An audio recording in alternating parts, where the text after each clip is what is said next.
Do you dread the expense of Christmas or birthdays? I used to do. That was until I adopted these 4 money saving tips that I'm going to share with you today. Hi, my name is Anita and I have got these 4 very small money saving tips for you that will enable you to face Christmas or birthdays without the worry of where that budget's going to come from. Tip number 1. What I do is I let my small change grow. It's an effortless task. It doesn't take much doing. All you need is a jar or a spare wallet. Preferably a jar, because it's great to be able to see it grow through the jar as the time goes on. What I do at the end of every day is any small change in my pocket or my purse, I pop into that jar. About every 6 months, I'll count it out, and I'm often quite surprised. There's often £75 to £100 in there. Sometimes there's been more. That can be up to £250 even a year that I've saved without even knowing or missing the money because it's been in such small increments. There's also apps you can download onto your phone, and what they do is they round up your weekly shopping and pop that into savings. Just to mention 2, Moneybox and Plum. They are 2. I don't use them if I'm being honest, but I know that they're out there. Tip number 2. Set yourself a small weekly or monthly savings budget. Do you know, if you only save £5 a week, that is £260 a year. £10, well, that's 520. If my maths do me right, yeah. £520. If you can manage to do £50 a month, that's £600 a year. £100, that's £1,200. These are small little budgets that if you take these small saving steps, it has a massive and big impact on you. If you set this up as a standing order every month or every week, you'll soon not realise that it's going out because you'll got used to it. It's just like any other bill. Tip number 3. Cut out one small expense. That's not hard to do. If you swap just one luxury treat for a homemade treat, you could save quite a lot of money there. Now, for example, if you just cut out a takeaway coffee and you just make yourself one at home, cut out the dessert. You know, you've gone and you've had a coffee, you've also had a biscuit or a cheesecake.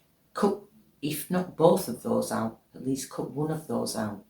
Make yourself a coffee and a cake at home. Do some home baking. It all adds up. You could also swap your weekly or your monthly takeaway and do a fake away at home. YouTube's absolutely packed full of wonderful and delicious recipes for fakeaways, and honestly, I've tried them and you would not know the difference. It doesn't take long before, and the kids certainly don't know the difference. They don't know the difference. They just see it as it's a Chinese or it's a burger and fries. They don't care. They really don't care. Another small tip. Why don't you just walk to the local shop when you need to go to the shop for, a forgotten pint of milk or sweeties for the children? Instead of driving, walk.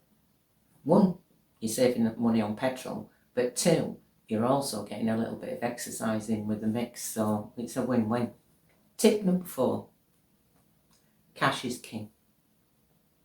Now, we've all heard that saying multiple times, but I truly do believe in this, because if you go to the supermarket and you pay by card, you keep piling stuff into that trolley. You look at something and it takes your fancy, it takes your eye, you keep piling it into that trolley.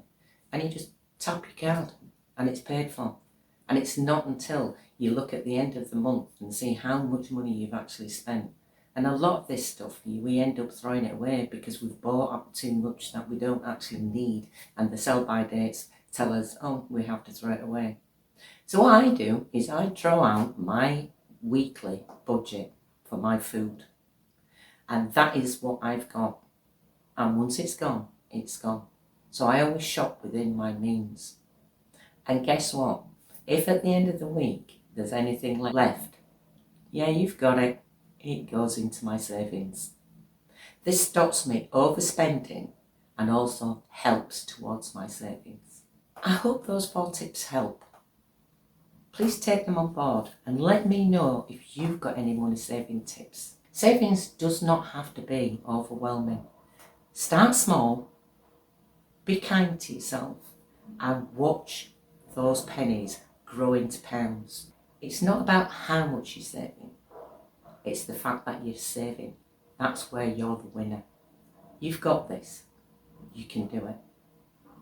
So thank you very much for listening to me. I hope you've enjoyed these tips. And if you'd like me to share more money saving tips with you, please come back next time. Subscribe, give me a thumbs up, and don't forget, comment below about your money saving tips. I'd love to hear them because we're all here to learn. So thank you very much. I'll see you soon. Bye for now.